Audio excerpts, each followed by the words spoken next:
नमस्कार दोस्तों, आप सभी का स्वागत है फॉरेन एक्सचेंज के इस लर्निंग की सीरीज में। आज हम लोग फेडाई के क्विज को पढ़ेंगे। FEDAI foreign exchange dealer association of India, जो आरबीआई के बिहाफ फॉरेन एक्सचेंज से related rules and regulation and awareness पैदा करती है। तो आज हम लोग फेडाई के क्विज के थ्रू एक फॉरेन एक्सचेंज की लर्निंग को सीखेंगे। तो चलिए फटाफट हम लोग देखते हैं क्या है आज की फेडाई के क्विज में।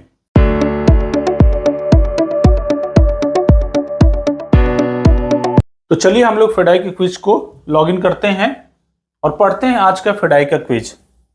आज के फेडाई के क्विज में है among the following categories of eligible Indian entities for making overseas direct investment which one can make financial commitment maximum times of their net worth. इस क्वेश्चन में फेडाई जो है वो फेमा के रूल्स के बारे में पूछ रहा है कि ओडीआई ओवरसीज डायरेक्ट इन्वेस्टमेंट जो होता है, मतलब जो इंडियन एंटिटी, इंडियन पार्टी बाहर किसी कंट्री में इन्वेस्टमेंट करता है, तो उसमें कौन सी ऐसी एंटिटी है जिसको सबसे ज़्यादा मैक्सिमम लिमिट अलाउ किया गया है। तो हम लोग इस क्वेश्चन को सॉल्व करने के लिए एक फॉरेन एक्सचेंज की लर्निंग सीखेंगे। तो सबसे पहले क्या करेंगे, हम लोग ये जानेंगे कि ओडीआई ओवरसीज डायरेक्ट इन्वेस्टमेंट क्या है। वैसे हमने लॉन्ग वीडियो, चाहे एफडीआई, ओडीआई, ईसीबी पे हमने लॉन्ग वीडियोस बनाए हुए, स्पेशलाइज वीडियो, आप उसको भी जाके देख सकते हैं। तो अभी हम लोग इस क्वेश्चन को सॉल्व करने के लिए क्विकली हम लोग ओडीआई के बारे में समझते हैं। तो ओडीआई ओवरसीज डायरेक्ट इन्वेस्टमेंट, वो इन्वेस्टमेंट जो इंडिया का कोई पार्टी, कोई एंटिटी दूसरी कंट्री में करता है, तो उसको ओवरसीज डायरेक्ट इन्वेस्टमेंट कहते हैं। ठीक है, तो मतलब ये कैपिटल अकाउंट ट्रांजैक्शन होता है।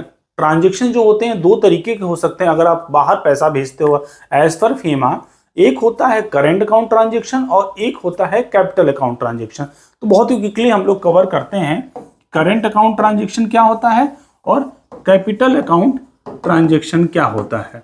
ठीक है, तो यहाँ पे करेंट अकाउंट ट्रांजैक्शन वो होता है जब भी कोई करेंट अकाउंट ट्रांजैक्शन में, चाहे वो पेमेंट आ रहा हो या जा रहा हो, कोई लाइबिलिटी या एसेट कोई चेंज नहीं होता।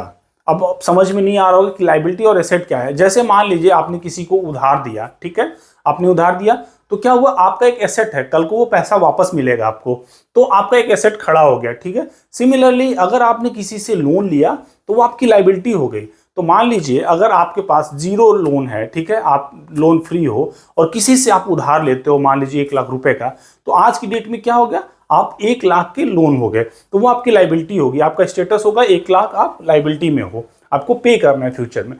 तो सिमिलरली कोई भी ट्रांजैक्शन जहां आपका एसेट और लाइबिलिटी चेंज नहीं होता, इसका मतलब ना ही आप किसी से लोन ले रहे हो या ना ही आप किसी को लेन दे रहे हो, ना ही किसी में इन्वेस्टमेंट कर रहे हो या ना ही किसी से इन्वेस्टमेंट ले रहे हो, ना आपकी लाइबिलिटी हो रही है, चेंज हो रही है, बढ़ रही है, घट रही है, ना ही आपका एसेट बढ़ रहा है, घट रहा है। तो ऐसे ट्रांजैक्शन करंट अकाउंट ट्रांजैक्शन में आते हैं। अब हम लोग एग्जांपल से थ्रू समझेंगे सो दैट आपको क्विकली समझ में आएगा। मान लीजिए आपने कोई इंपोर्ट किया, ठीक है, और आपने कोई गुड्स खरीदा, मान लीजिए मटेरियल, रबर मटेरियल खरीदा चाइना से $1 लाख का, ठीक है। अब आपने उसे $1 लाख पेमेंट कर दिया, क्लियर, आपने इंपोर्ट किया, उसके बदले पेमेंट करे। फ्यूचर में क्या उसको कुछ लेना देना है आपसे? नहीं, क्योंकि आपने जो भी माल खरीदा उसके अगेंस्ट पेमेंट कर दिया। तो ये आएगा करेंट अकाउंट ट्रांजैक्शन में। ठीक है, और अगर कैपिटल अकाउंट ट्रांजैक्शन वो है तो वो ट्रांजैक्शन, वो इनवर्ड या आउटवर्ड, जिससे एसेट और लाइबिलिटी चेंज होती है, मतलब या तो एसेट क्रिएट हो रहा है या एसेट डिक्रीज हो रहा है, या लाइबिलिटी क्रिएट हो रहा है या लाइबिलिटी डिक्रीज हो रहा है, तो वो ट्रांजैक्शन कैपिटल अकाउंट ट्रांजैक्शन में कहते हैं। अब मतलब सिमिलरली आपने चाइना के किसी कंपनी में आपने $1 लाख का इन्वेस्टमेंट कर दिया, या चाइना की कंपनी ने आपको $1-2 लाख का लोन दे दिया। जब लोन लिया आपने तो क्या हुआ, आपकी लाइबिलिटी होगी, कल को आपको पे करना है, तो वो लाइबिलिटी कहीं ना कहीं इंक्रीज हो गई। ठीक है, आज आप जीरो लाइबिलिटी में थे, आपने $2 लाख का लोन लिया, आपने क्या हो गया, $2 लाख की लाइबिलिटी होगी, तो वो कहाँ आएगा, वो कैपिटल अकाउंट ट्रांजेक्शन में आएगा। कल को वो चुकाना है या वापस लेना है। ठीक है, तो इस एग्जाम्पल से क्लियर हो गया करेंट अकाउंट ट्रांजैक्शन क्या होता है और कैपिटल अकाउंट ट्रांजैक्शन क्या होता है। होप एग्जांपल के थ्रू आपको समझ में आया होगा। तो अब हम लोग समझते हैं कि ओडीआई जो है वो किस में आता है, वो कैपिटल अकाउंट ट्रांजैक्शन में आता है। मेरा पर्पस समझाने का ये था, कैपिटल अकाउंट ट्रांजैक्शन और करंट अकाउंट ट्रांजैक्शन, ताकि आपको समझ में आए, क्योंकि ये इन्वेस्टमेंट है, ये आपने ऐसा नहीं है कोई नॉर्मल ट्रांजेक्शन है, जैसे आपने किसी से कुछ माल खरीदा, पेमेंट कर दिया, या किसी को एक्सपोर्ट किया कोई सामान या पेमेंट आ गया, या आपने नॉर्मल किसी को फैमिली मेंटेनेंस के लिए खर्चे दिए, तो ऐसा कुछ नहीं है। ये जो है ये पेमेंट, या आप किसी को क्या कर रहे हो, इन्वेस्ट कर रहे हो दूसरी कंट्री में जाके, तो वो आपका इन्वेस्टमेंट है, वहां पे एसेट खड़ा हो रहा है, ठीक है। तो ये क्या है, कैपिटल अकाउंट ट्रांजेक्शन में आएगा, ये समझ में आ गया। अब हम लोग समझते हैं कि ओवरसीज डायरेक्ट इन्वेस्टमेंट कौन कर सकता है।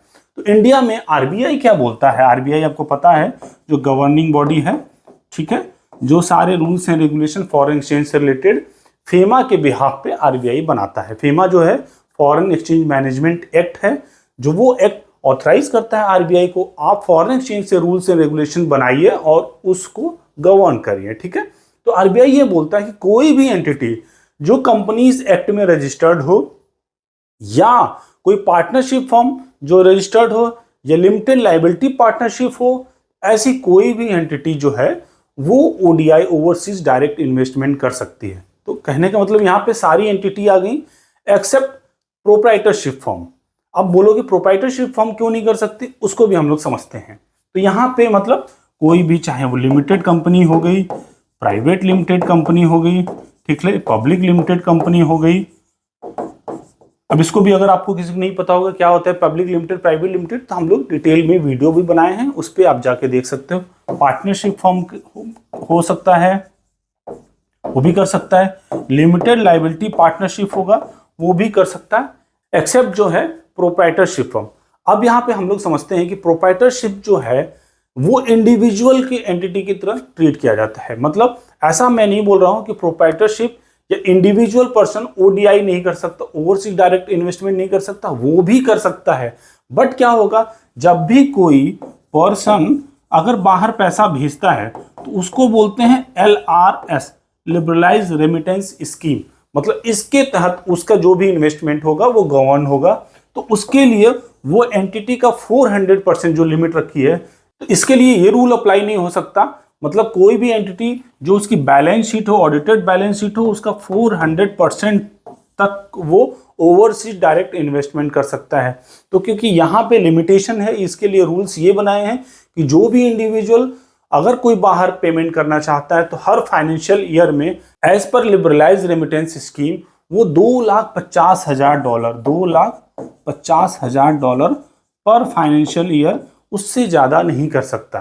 चाहे वो कोई भी एक्सपेंस से रिलेटेड हो या कोई इन्वेस्टमेंट हो, कुछ भी हो, एक इंडिविजुअल $2,50,000 से ज़्यादा इन्वेस्टमेंट बाहर नहीं कर सकता, ठीक है, वो बाहर पैसे नहीं भेजते, उसको बोलते हैं हम लोग लिबरलाइज रेमिटेंस स्कीम। अब सिमिलरली क्योंकि पैन कार्ड जो है इंडिविजुअल का वो यूज होता है प्रोप्राइटरशिप फर्म में, ठीक है। तो प्रोप्राइटरशिप फर्म का पैन कार्ड और इंडिविजुअल का पैन कार्ड एक ही मैपिंग होती है। तो अगर कोई एंटिटी जो प्रोप्राइटरशिप फर्म है अगर वो इन्वेस्टमेंट करती है तो वो कर सकती है, बट उसके लिए भी जो रूल्स होगा वो LRS का अप्लाई होगा। तो इसीलिए यहाँ पे जो एंटिटी बताई गई हैं वो LRS के अंदर नहीं आती, ये ODI के लिए सेपरेट एंटिटी मानी जाती हैं, जो भी उनकी ऑडिटेड बैलेंस शीट है उसका 400% तक वो ODI ओवरसीज डायरेक्ट इन्वेस्टमेंट कर सकती है। हम लोग क्विकली समझने की कोशिश किए, वो समझ में आ गया। ये स्पेसिफिक किसी एंटिटी के लिए लिमिट, कोई मैक्सिमम लिमिट नहीं डिसाइड है, उनका जो भी नेटवर्थ है, जो भी ऑडिटेड बैलेंस शीट है, उसका 400% तक वो बाहर इन्वेस्टमेंट कर सकते हैं। अगर इंडिविजुअल कैपेसिटी में आता है तो वो अंडर LRS आएगा, वो $2,50,000 से ऊपर नहीं कर सकता पर फाइनेंशियल ईयर। क्लियर हो गया। अब चलिए हम लोग क्वेश्चन का आंसर करते हैं। तो यहाँ पे क्वेश्चन में पूछ रहा है कि कौन सी एंटिटी है जो मैक्सिमम उसको लिमिट मिल गई है ODI के लिए। तो पहला क्या है, कोई भी इंडियन कंपनी, दूसरा क्या है, वो बोल रहा है लिमिटेड लायबिलिटी पार्टनरशिप फर्म है, तीसरा क्या है, कोई भी रजिस्टर्ड पार्टनरशिप फर्म है, और चौथा ऑप्शन क्या है, all of these categories entitle is at par under the FEMA. तो यस, यहाँ पे ऐसी कोई एंटिटी नहीं है जिसके लिए स्पेसिफिक लिमिट डिसाइड किया गया है। इसमें सारी एंटिटीज हैं जो अलाउड हैं ODI करने के लिए, उनके लिए कोई मैक्सिमम लिमिट डिसाइडेड नहीं है। तो हमारा आंसर होगा कौन सा, ऑल ऑफ दीज कैटेगरीज। चलिए हम लोग देखते हैं आंसर। तो यस, तो एज पर फीमा क्या है, rule number 3 schedule in overseas investment rule 2022 entitle of Indian entity is 400% of its net worth as on date of the last audited balance sheet. तो कोई भी इंडियन एंटिटी है वो 400% of the उसका lost audited जो balance sheet होगा उसका वो कर सकती है ओडीआई। यहाँ पे बस प्रोप्राइटरशिप फर्म और इंडिविजुअल के लिए है, वो अंडर एलआरएस आते हैं। होप आज का वीडियो ये फॉरेन एक्सचेंज से रिलेटेड आपको पसंद आया होगा और आपने आज फॉरेन एक्सचेंज से एक नई लर्निंग सीखी होगी। अगर आपको फॉरेन एक्सचेंज से रिलेटेड ये वीडियो पसंद आए तो प्लीज लाइक करते रहिए, सब्सक्राइब करते रहिए और साथ ही साथ कमेंट करना ना भूलिए। Thank you everyone.